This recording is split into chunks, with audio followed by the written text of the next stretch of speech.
Positive Spin, presenting positive, innovative, and solution-oriented news from around the world. On today's program, we'll learn about the Prem Rawat Foundation's Peace Education Program. And we'll present the award-winning film, Peace on the Inside. Then, we'll hear a perspective on the importance of peace education. Finally, we'll experience the song One World Consciousness, written and performed by musician Vernon Ice Black.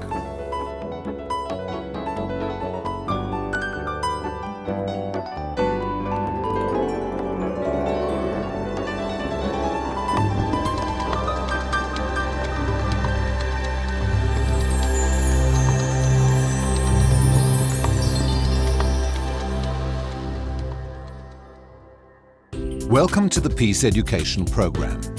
The purpose of this educational program is to help you discover your own inner resources and the possibility of personal peace. The program consists of 10 videos, each focusing on a different theme. Peace, appreciation, inner strength, self-awareness, clarity, understanding, dignity, choice, hope, contentment. The content of this educational program is based on excerpts from Prem Rawat's international talks. Prem teaches us people live in 2 minutes, the minute that just happened and the minute that's on its way. You know, the past and the future. He teaches us to live in the 3rd minute, which is the here and the now. If you can just stop and appreciate just being alive, puts everything else in perspective.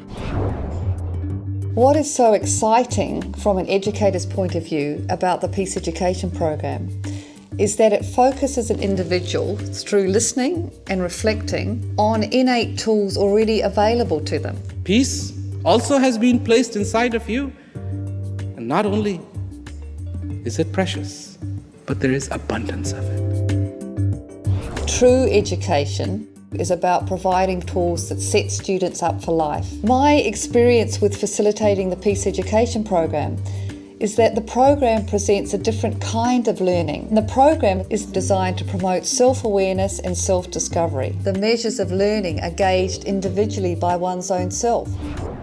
Prem Rawat's videos and the concepts that he uses are innately human concepts. You don't need any special education to have an understanding of those concepts. They are articulated in a way that are accessible to anybody. He says, explore this because it might be good for you. Think about you, your life, your existence. This is the final presentation of our conference, the Peace Education Program, which is being sponsored by the Prem Rawat Foundation. These men have all been students of the Peace Program. I can enjoy just because I'm alive, and we need to look at that more often. And you learn that from watching the DVDs. These videos here, they helped me. So many ways and so many situations that you can use these tools of peace and apply it to your life. I wish I would have had it sooner. I could have probably mended a lot of things.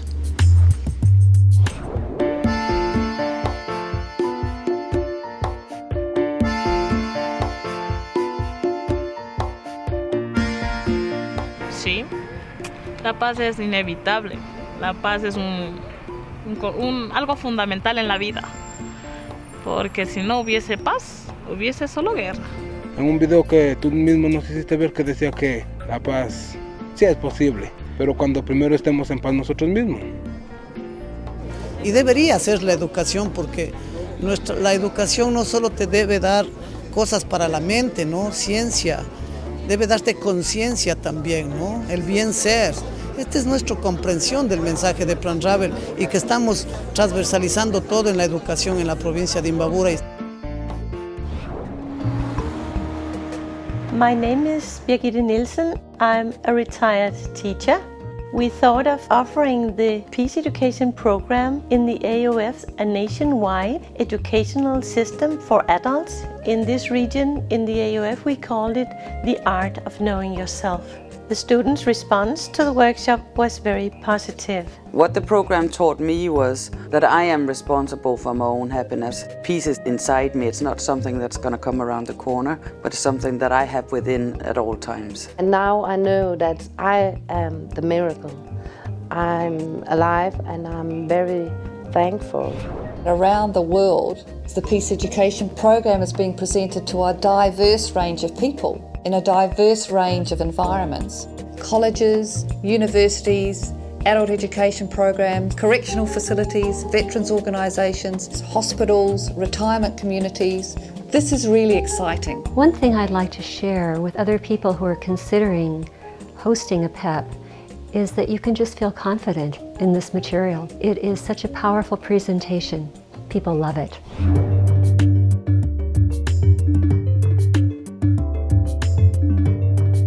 I go to Cambridge University. I thought a very poignant thing that Prem Rawat said was that education is not just about heads full of equations, but what it is to find peace within ourselves. I think that's very relevant to students. I'm also at Cambridge University. We're always really busy, like running from lectures to lab. What Prem Rawat spoke about, that it's not about creating something new, but it's about discovering something that you already have. Real peace is a feeling inside every single human being. The peace I am talking about is a peace that is not taught, but a peace that people have a thirst for innately, that transcends borders, countries, lifestyles.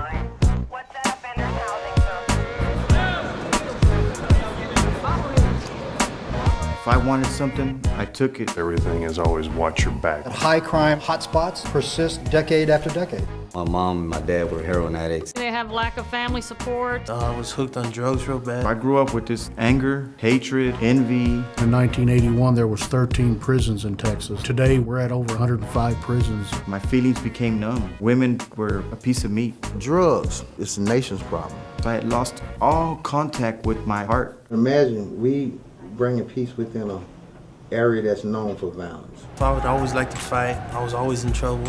And I was stealing a lot of stuff to support my habit. Started hanging around the wrong crowds that introduced me to the needle, and that's what really messed me up. I sought self-worth through drugs, alcohol, sex. I always sought peace outside of myself. No positive roles in the neighborhood. Everybody was poor. We all wore the same clothes because all of our parents shopped from the same sales stores. And they started calling us a gang because we were dressed similar. We came from the same neighborhood and we hung around together. You just go 2-3 miles this way, you go 2-3 miles that way, and what you'll find is neighborhoods where there are huge proportions of young minority males being removed and sent to prison. And yet those are exactly the same neighborhoods that have the highest crime rates. One would think that the neighborhoods that are being punished the most would have the lowest crime rates. The crime persists because it's not fundamentally about criminals, it's more about the social conditions under which criminals come up and are raised. The weakness of formal justice approaches in responding meaningfully to these underlying issues is becoming more and more apparent. As a warden of a facility, you take a great degree of pride in what you do. Every day we have offenders leaving out the front door of this facility. I think criminologists and everybody else that's involved with corrections will tell you that while these guys are incarcerated, that we offer some type of rehabilitative tools and measures that actually impact how these guys think and react. Restorative justice and community justice is working to find new ways to attain justice. The common threads are aimed at trying to heal harms, to reveal the inner person that's underneath this facade of the offender. That real person is there. That real person is the one who wants to rebuild their lives but don't know how. So we've got high recidivism and return to prison rates in the US generally, in Texas Definitely. One place here in San Antonio, Dominguez State Jail, is one place that's modeling something that's different that really hasn't been tried as far as traditional prison programming. It's the Peace Education Program. I got more understanding about what was going on. I said, okay, well, we'll give it a pilot, we'll try it. And it consists of videos. Each video focuses on a different theme, like dignity, peace, choice, inner strength, self-awareness, and the like. And today, with prisons being almost in every community in the state of Texas, we've opened our doors up to allow community to be involved in what we're doing as far as rehabilitating offenders. And when we're approached with any type of program, such as the PEACE program, it's not going to cost us any money. As a warden of a facility where resources are extremely difficult to come by, you take those opportunities, and surely it's been a success on this facility. The Inner Peace program going on since October 2007. It's a very small knit group of facilitators. They dedicate themselves to bringing this program and keeping this program going. I have to mention there's no financial support. They do this on their own. This class was what we needed to try to bring some peace within the system. Good afternoon, everyone. Good afternoon. And welcome to the Peace Education class. This class teaches you about your inner resources and includes videos featuring international speaker Prem Rawat. Once we watch the video, we have the opportunity to participate and express what we get off the video. The benefits from it is that the offenders that's attending the program, very little problems we're having with them due to this class. A known statistic that I have is that only 3 offenders has returned back to the Dominguez unit that was in this program, out of about anywhere from 700 to 1,000 offenders that went through the program. So it has a positive impact on the offenders, has a positive impact on the staff here, because if we get 30 offenders that act right, then the mission we trying to complete with this Inner Peace is done. When I got here, a friend of mine, I ran into him and he's like, hey, go to Inner Peace on Wednesday. We can meet there and we can talk. They give you a pen and some paper. Our first reaction was, I can get something out of it. I can get a free pen and some paper to write. So we came with that intention, me and a couple other guys. We came and, at first it was all about a pen and some paper, totally opposite intention or purpose of these classes. And we're picking up little messages here and there. Why am I here? Why? What is the purpose of my life? Knowing the truth will liberate you, free you, not enslave you. Question becomes, what do you want in your life? Knowing or not knowing? I can be emotional. I can show my feelings now. It doesn't matter. I don't have to hold my head up high and make people fear me. I've wasted half of my life chasing things that aren't even happiness. Unlit candle can't light any, but one lit candle can light thousands. If that's what it takes, if I can better myself and have peace within me, clarity, happiness, be content, I need to better myself before I can help anybody else. That's really what caught me. People live in 2 minutes, the minute that just happened and the minute that's on its way. The past and the future. He teaches us to live in the 3rd minute, which is the here and the now, how to just appreciate being alive. I haven't seen my dad in 15 years, and I've had so much hatred to him. And it's helping me find that inner peace inside myself to forgive him for everything he's done. And when you come to the place that you're all right with just who you are, everything else falls into place. It is a program that seems to tap into the offender's need to find a source of inner peace even when they live in turmoil. That inner peace revolves around mindfulness, self-awareness, and seeking, if you will, their true self. I'm going to go ahead and introduce you to Lisandro Martinez. Hello everyone, how y'all doing? As you all know, I used to sit in those same seats watching the same videos as you are. I want clarity. I want understanding, just like all of you do. I remember being here in Dominguez 3 times, and I remember crying under the sheets. I had to put a front, but that's not who I am. I don't need to put a mask on anymore. I'm learning to get in contact with that person who I used to be, the innocence. So I'm learning how to love me. If we were the demon that destroyed our life, why can't we be the angel and fix our own life? It is not simply the content that they're exposed to. It is the fact that they are afforded an opportunity to express what that content means in their own words. and to be vulnerable and to drop that mask in front of others. And they share parts of their lives, and they begin to see that, oh, this is a safe environment. I can say these things here. And pretty soon the next person will do that. And they begin to see that my view is not necessarily the same as his view, but it's okay. We can have different views. And I can learn from his view. And they will know themselves better through that journey. That is the intent. That's where the power comes from. I want to take the peace that I have in here with me when I get out. And my family, they see a change in me. If you can just stop and appreciate just being alive. I'm stepping out into a new way of living. I've gotten my daughter back in my life. Thanks for returning my son.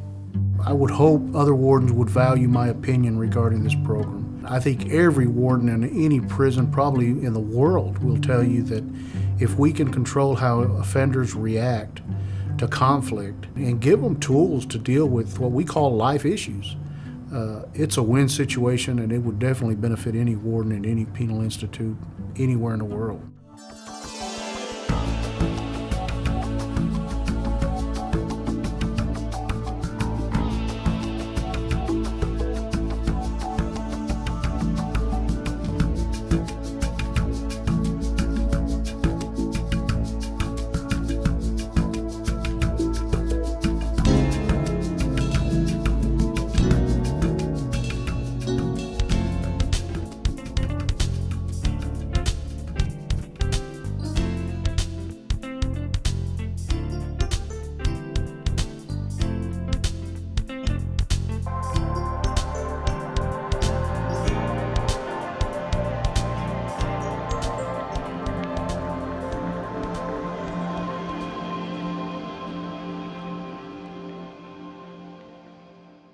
Being an English teacher and working in a school, I realized that the educational system is very much having the need for education for peace programs.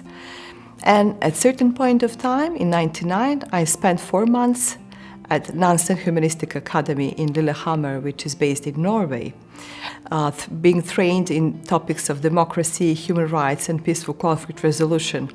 Then I brought up my experience and my information and methodologies on these topics. So when I turned back home, I started working in Nansen Dialogue Center based in Montenegro, the country I'm coming from. And it simply was like, at that point of time, within the regional country context, there was a strong need for dialogue programs, for peace-building programs, being post-conflict societies. Most of the organizations were focused either on democracy, on protection of human rights. We thought that we are missing a component of peace building and dialogue as such. Dialogue, when I'm speaking about dialogue, I'm referring to an open space, inviting different collocutors coming from different sectors, civil society organizations, academic representatives, youth, decision makers coming out from different fields, simply answering on common questions that came out as the need of the civic, initiatives in terms of socio-political topics, political topics as such. We realized also that there is a need for developing something that would be a common denominator and, long-term orientation. Then we realized that the need for long-term programs might be correlated with or connected stronger with the educational system. Because coming from the post-conflict societies, the only way how civil societies might be contributing on a long run to transform it, the response was through educational system. If we start up introducing these methodologies, these values with the kids, in the kindergarten, in a primary schools, then, like school mediation, the way how one can mediate conflicts that came out as a result of, somebody did something to the other, and have the ownership over the conflict and mediating it with somebody who is a neutral third party, then there is a solid fundamental that the generation to come to be decision makers We'll have clear perspectives that conflict might be solved not necessarily violently, but peacefully.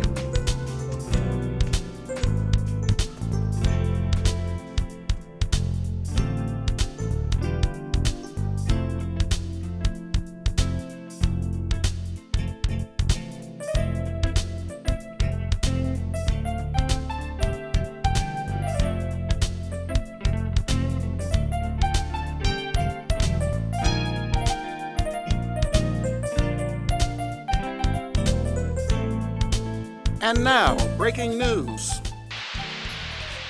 One world consciousness, hate no more, bigotry no more. One world consciousness.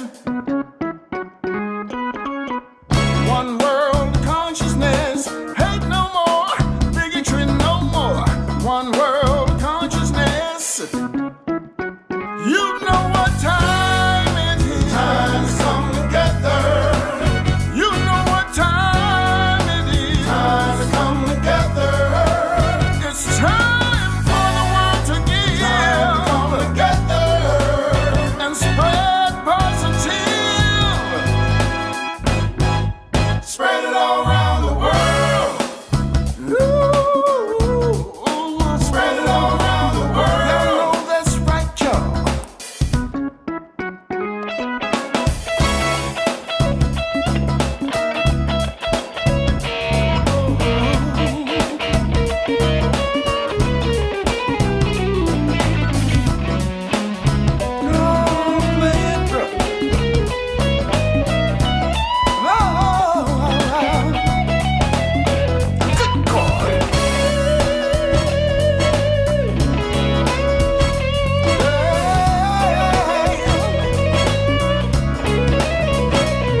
Thank you, and be sure to stay tuned in. Stay tuned in, y'all. You know what I mean.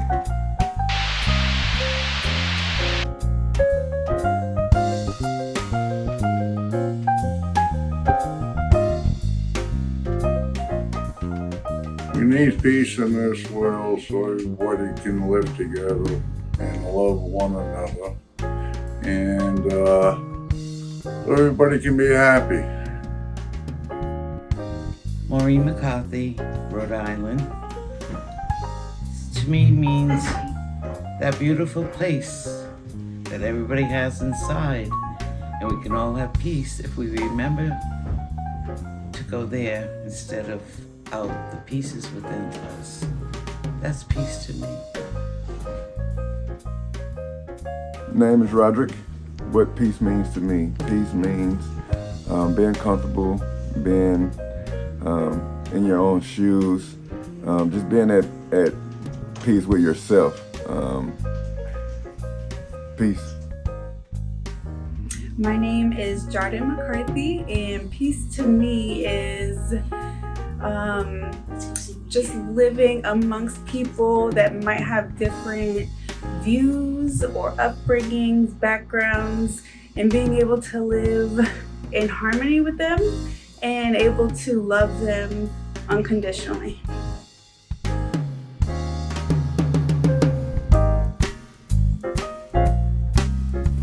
Thank you for watching Positive Spin. This show is made possible through the generosity of the Patty and Jack Wright Foundation and the Prem Rawat Foundation. Watch and subscribe to our previous episodes on YouTube, and please like us on Facebook. Follow us on Free Speech TV, Roku, Sling, DirecTV, Dish Network, and Apple TV. I'm Bill McCarthy. Stay safe and healthy, and remember, everyone can create their own positive news.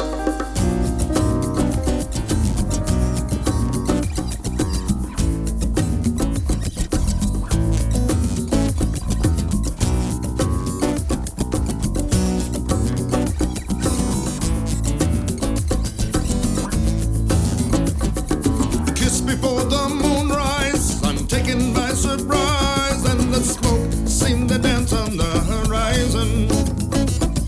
A song for the dancer, rhythm for your blood. Oh, my soul seemed to search to find an answer. It's in the dancer. Such a fine, fine dancer, yes she is. It's in the dancer. Such a fine, fine dancer, yes she is. I welcome it with truth. Welcome it with open arms. I welcome it with a simple wink of an eye. Savor it like wine. Savor it like you savor mine. I savor it when I'm lost within your dream. Into one dream.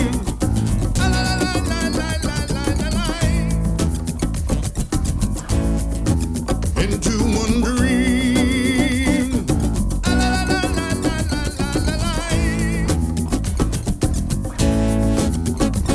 And you move like a current pulling me faster the further deeper I go. Is this pleasure? Is this pain? Scarred with reality and crippled by immortality. You're slow, seductive. Motion is my cure, my cure. Into my cure. Into my cure.